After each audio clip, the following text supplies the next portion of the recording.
I've never, in all my years as a clinical psychologist, and this is something that really does terrify me, I have never seen anyone ever get away with anything at all, even once. Well, and maybe you disagree. Maybe you think people get away with things all the time. I tell you, I've never seen it. What I see instead is that thing happens, right? Someone twists the fabric of reality. And they do it successfully because it doesn't snap back at them that moment. And then like 2 years later, something unravels. And they get walloped and they think, oh my God, that's so unfair. And then we track it. It's like, well, what happened before that? This. Well, and then what? This. And then what? This. And then what? Oh, this. Oh, that's where it went wrong. It's, yeah, because you can't twist the fabric of reality without having it snap back. It doesn't work that way, and why would it? Because what are you going to do? Twist the fabric of reality? I don't think so. Do you have problems in your life that you're not addressing that you could solve? An answer is yes. And it's an easy thing to figure out. You sit on your bed one morning and say, okay, there's some things that need to be done that I don't want to do, that I could do, that would make things better by the end of the day. What are they? Well, your conscience will deliver those suckers in no time flat, man.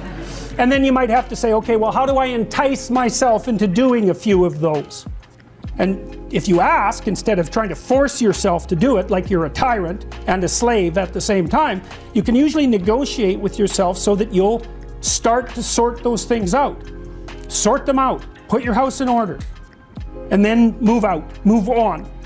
And out. Yes. That's a Freudian slip, by the way. Yeah. If you concentrate solely on your career, you can get a long way in your career. And I would say that that's a strategy that a minority of men preferentially do. That's all they do. They work like 70, 80 hours a week. They go flat out on their career. They're staking everything on the small probability of exceptional status in a narrow domain. But it's hard on them. They don't have a life. It's very difficult for them to have a family. They don't know how to take any leisure activity. Like, they get very one-dimensional. Now, it may be that unidimensionality is the price you have to pay to be exceptional at one thing, right? Because if you're going to be something like a genius level mathematician and you want to do that or a scientist, say, it's like you're in your lab all the time, you're working 70 hours a week or 80 hours a week, you're smart, you're dedicated, you're unidimensional, and that's how you get to beat all the other people who are doing that. It's the only way. But the problem is you don't get a life.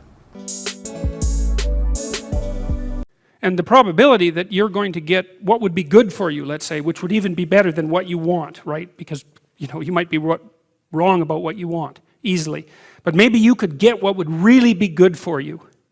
You don't think, okay, here's what I would like if I could have it. And I don't mean in a way that you manipulate the world to force it to deliver you goods for status or something like that. That isn't what I mean. Imagine that you were taking care of yourself like you were someone you actually cared for. And then you thought, okay, I'm caring for this person. I would like things to go as well for them as possible. What would their life have to be like in order for that to be the case? Well, people don't do that. They don't sit down and think, all right, you know, let's figure it out. You've got a life. It's hard, obviously. It's like 3 years from now, you can have what you need.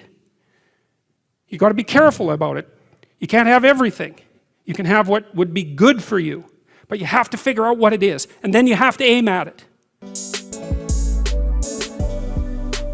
Sit on your bed one day and ask yourself, what remarkably stupid things am I doing on a regular basis to absolutely screw up my life? And if you actually ask that question, but you have to want to know the answer, right? Because that's actually what asking the question means. It doesn't mean just mouthing the words. It means you have to decide that you want to know. You'll figure that's out so fast it'll make your hair curl. He asked, I'm going to manifest myself in the best possible manner in the world. I would like to do that. What would that be? Well, you're perfectly capable of thinking. God only knows how. You're perfectly capable of immense feats of imagination and dream and fantasy. It's God only knows how you do all of that. What would happen if you consulted yourself about the best possible outcome for you? You might get an answer. Well, that's what this proposition is. Freud said, for example, that no no one could be a man unless his father had died. And Jung said, yes, but that death can take place symbolically. Okay, so there's that part of the idea. And then another part of the idea is, one of the times in your life when you actually realize that you're an individual is when you'll go and ask your parents something and you'll realize they actually don't know any more about what you should do than you do. And that's partly why people are often willing to maintain a tyrant-slave relationship with their father. It's like, on the one hand, you have to be inferior in a relationship like that. You know, you've always got the judge watching you. But on the other hand, there's always someone who knows what to do. There's always someone standing between you and the unknown that you can go ask, what should I do? Well, at some point you'll realize that the reason you can't ask that anymore is because they actually don't know any more than you do. And that's also when you establish a more individual relationship with your parents. It's at that point that you could conceivably start taking care of them instead of the reverse. The best thing you can do is teach people to write, because there's no difference between that and thinking. And one of the things that just blows me away about universities is that no one ever tells students why they should write something. It's like, well, you have to do this assignment. Well, why are you writing? Well, you need the grade. It's like, no, you need to learn to think. Because thinking makes you act effectively in the world. Thinking makes you win the battles you undertake. And those could be battles for good things. If you can think and speak and write, you are absolutely deadly. Nothing can get in your way. So that's why you learn to write. It's like, and I can't believe that people aren't just told that. It's like, it's the most powerful weapon you can possibly provide someone with. And I mean, I know lots of people who've been staggeringly successful and watched them throughout my life. I mean, those people, you don't want to have an argument with them. They'll just slash you into pieces. One of the things I tell young people all the time, I'm not a very typical psychologist in this regard, because psychologists like to pat people on the head and say, you're all right the way you are. I talked to Bishop Barron a while ago, I'm going to broadcast this, and he said that the Catholic priests were trained in the 1960s to kind of be accepting, you know, humanistically. You're okay the way you are, you know. And that's such rubbish.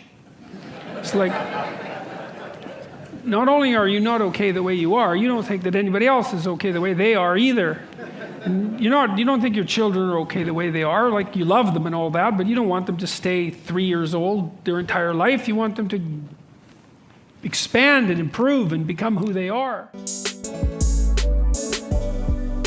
One of the things that men should do as they mature is transform themselves into monsters, but also become civilized at the same time.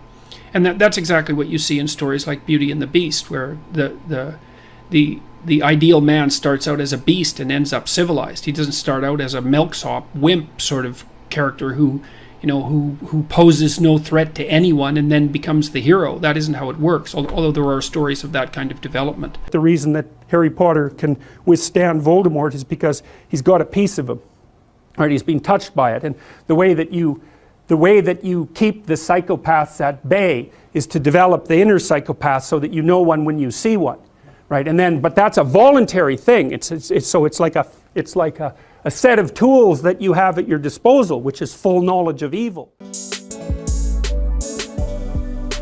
It's really hard to get into Harvard. You have to have an IQ that places you at least at the 99th percentile, and then you have to be really good at least one or two other things. Okay, so you think, well, why hire a Harvard graduate? Well, it's the quality of the education. It's like, no, it's not. It's the fact that it's really hard to get in.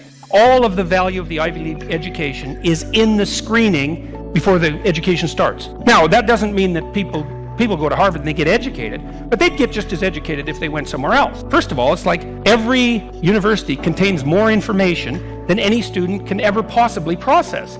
If you're super smart, you can be dropped into a state college somewhere, a low-level state college. You spend 4 years in the library. You know, like, what are you going to do, read the whole library? No. Right, so and the data on this is quite clear. It's like, and it's the same with private schools. The reason that people who go to private schools do better than people who go to public schools is because, generally speaking, the people who go into private schools are smarter.